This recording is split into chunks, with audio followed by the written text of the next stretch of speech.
Welcome to বিজ্ঞান দিশারি YouTube channel. আমি সুপ্রভাত স্যার চলে এসেছি একটি নতুন ক্লাস নিয়ে। আজ জ্যামিতি সম্পাদ্য থেকে বৃত্তের স্পর্শক অঙ্কন কিভাবে অতি সহজে করা যায় সেটা দেখাবো। এই চ্যানেলে যারা নতুন তারা সাবস্ক্রাইব করবে এবং ভালো লাগলে লাইক ও শেয়ার করবে। এই বৃত্তের স্পর্শক অঙ্কন এবছর মাধ্যমিকে এবং এই যে টেস্ট পরীক্ষা চলছে তার জন্য এটা খুবই ইম্পর্টেন্ট। তাই বৃত্তের স্পর্শক অঙ্কনটা একবার তোমরা দেখে নাও। এখানে যে মাপ দিয়েছি সেই মাপটা এবছর টেস্ট পরীক্ষায় কোন একটা স্কুলের প্রশ্ন কি দেওয়া রয়েছে। মাপটা 2.5 সেমি দৈর্ঘ্যের ব্যাসার্ধের একটি বৃত্ত অঙ্কন করো এবং ওই বৃত্তের কেন্দ্র থেকে 5.7 সেমি দূরে একটি বিন্দু থেকে বৃত্তটিতে দুটি স্পর্শক অঙ্কন করো। এখানে খেয়াল রাখতে হবে দুটি স্পর্শক দিয়েছে। তো চলো কিভাবে আঁকা যায় সেটা আমরা দেখে নিই। প্রথমে তাহলে আমরা স্কেলের সাহায্যে 2.5 সেমি মাপটা আমরা কেটে নিই।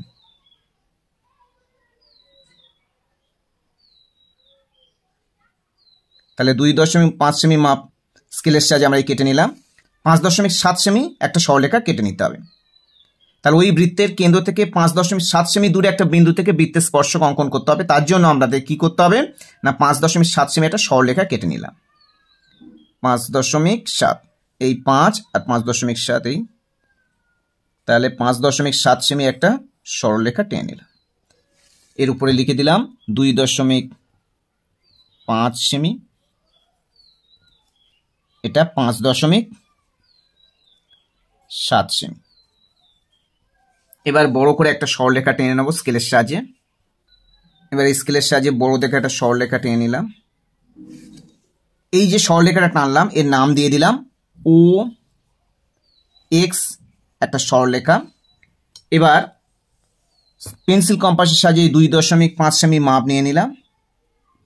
এবার এই মাপটা নিয়ে ও বিন্দুতে বসালাম। বসিয়ে 2.5 সেমি ব্যাসার্ধে একটা বৃত্ত অঙ্কন করে নিলাম।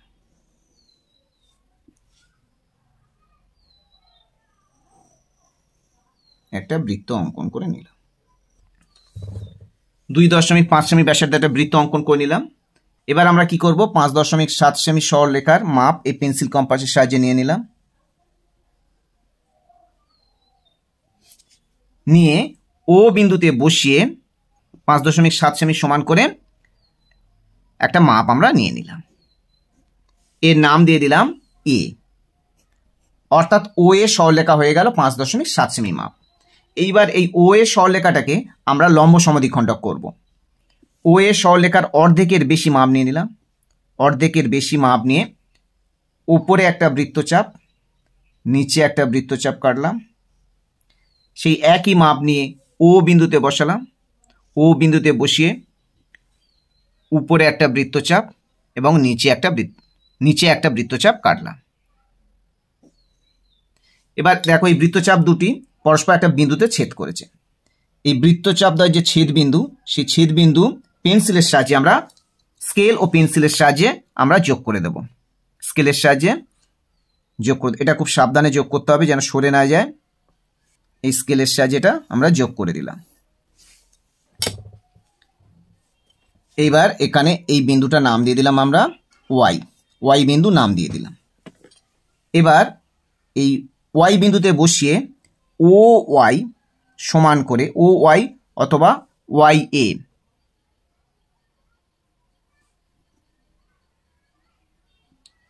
এই মাপটা ঠিকঠাকভাবে দেখে নিতে হবে। নিয়ে সমান করে ওয়াই বিন্দুতে বসিয়ে একটা বৃত্ত কেটে নেব। যেহেতু এখানে দুটো স্পর্শক বলেছে তাই আমাদের পুরো একটা বৃত্ত অঙ্কন করতে হবে।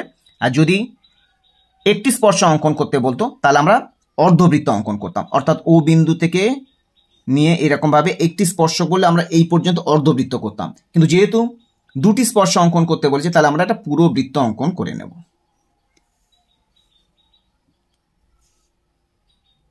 পুরো একটা ওয়াই বিন্দুতে বসিয়ে একটা বৃত্ত অঙ্কন করে নিলাম।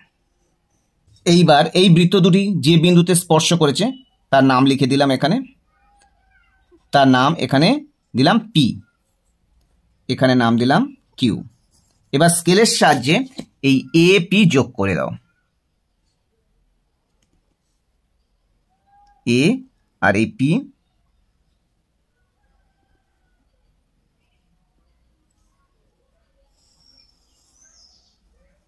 এটা যোগ করে দাও।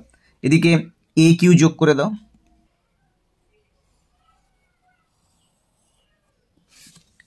এবার এর মাথা একটা তীর চিহ্ন দিয়ে দেব, এটারও একটা তীর চিহ্ন দিয়ে দেব। তাহলে এ পি এবং এ কিউ হলো এ বিন্দু থেকে অঙ্কিত দুটো স্পর্শক। এইবার ওর সঙ্গে পি এটা স্কেল দিয়ে আমরা ডট ডট করে যোগ করে দেব। এটা দিতেও পারো, নাও দিতে পারো, দিলে সুন্দর দেখায় বলে এটা যোগ করে দেবে।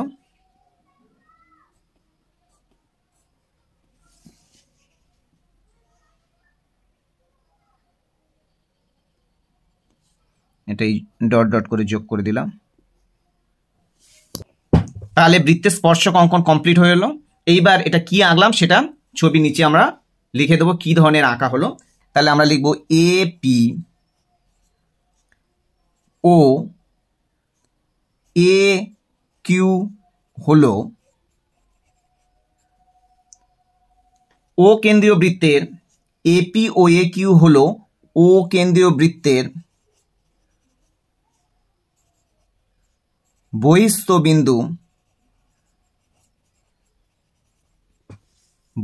বিন্দু এ থেকে অঙ্কিত দুটি স্পর্শক। তাহলে আমরা কি লিখলাম, এপি ও এ কিউ হলো ও কেন্দ্রীয় বৃত্তের, এখানে বৃত্তের লেখা হয়নি, অ্যারো মেরে লিখে দিচ্ছি, ও কেন্দ্রীয় বৃত্তের বহিস্থ বিন্দু এ থেকে অঙ্কিত দুটি স্পর্শক। এপি ও এ কিউ হলো ও কেন্দ্রীয় বৃত্তের বহিস্থ বিন্দু এ থেকে অঙ্কিত দুটি স্পর্শক। এই আঁকাটা কমপ্লিট হয়ে গেল। এরকমভাবে তোমরা আঁকাটা ভালো করে প্র্যাকটিস করো। এরকম পুরো এই আঁকাটা ঠিকঠাকভাবে আঁকলে তোমরা পুরো 5-এ 5 পাবে।